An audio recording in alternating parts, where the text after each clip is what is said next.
Sino po ang hindi Yes. sincero sa paghahanap kay Zaldico? The government. Kasi it Ma- will expose a lot of powerful people in the government.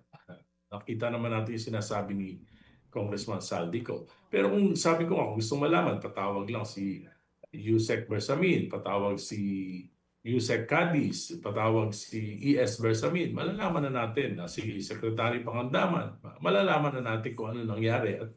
At dito sa aking petition sa Korte Suprema, marami na pong lumabas ng mga documents na ibinigay ng Solicitors General sa Korte Suprema. At yan po ay kasalukuyan ko ng pinag-aaralan. At kung talagang sincero ang gobyerno na malaman ang katotohanan, dapat po talaga aprubahan na yung Independent People's Commission against National Budget and Infrastructure.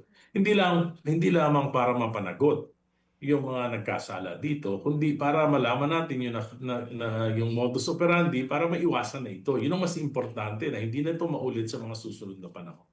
At yun nangyayari ngayon na biglang wala nga yung kustodiya nitong Zaldico dyan sa Czech Republic is parang another confirmation na hindi talaga sincere ang gobyernong ito sa paghahanap kay Zaldi?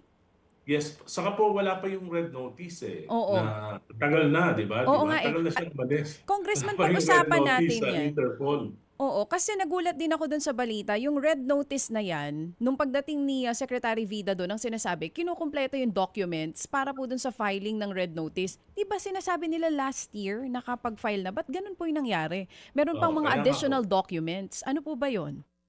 Kaya nga, nagpapatunay that they are not really sincere in finding Congressman Saltico. He will implicate a lot of people kung siya po ay mapupunta rito. Kaya nga po, siguro si Congressman Saldico talagang gagawa ng paraan niya para hindi mapabalik dahil alam niya na delikado ang kanyang kalagayan, ang kanyang buhay kung nasa kustodya siya ng gobyerno sapagkat ang marami sa mga inaakusahan niya ay nasa gobyerno, mga makapangyarihan sa gobyerno. Sino po dapat sumagot kung bakit may mga papeles na parang tila na late sa pagsasubmit po nitong Interpol Red Notice na ito? DOJ po ba yon?